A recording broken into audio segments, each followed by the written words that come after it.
श्री स्वामी समर्थ सर्वांना मंडळी. पहिला हापूस आंबा आम्ही आता आणलेला आहे, तो आता आम्ही आधी अर्पण करतोय स्वामींच्या चरणी. मग त्यानंतर आम्ही मस्त त्याला कापून खाल्ला, खूप गोड होता. नंतर मला जायचं होतं माझ्या SAP क्लासमधल्या ॲक्टिव्हिटीला, जिथे आम्हाला सांगितलं की आज आपल्याला मॅरिटाईम म्युझियमला जायचं होतं आणि त्या मॅरिटाईम म्युझियममध्ये आम्हाला समुद्राखालच्या प्राण्यांबद्दल माहिती सांगणार होते.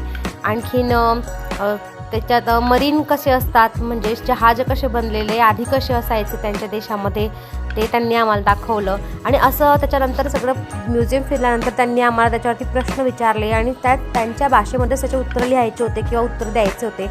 अशा प्रकारे स्वीडिश भाषेची वोकॅब्युलरी एक्सपांड व्हावी यासाठी ते आपल्याला अशा म्युझियम्सला वगैरे घेऊन जातात आणि कशाला काय म्हणायचं स्वीडिशमध्ये आणि आपल्याला स्वीडिश शब्द माहिती व्हावे यासाठी ही सगळी उठाठेव असते की जेणेकरून आपण लवकरात लवकर स्वीडिश भाषा शिकायला लागू.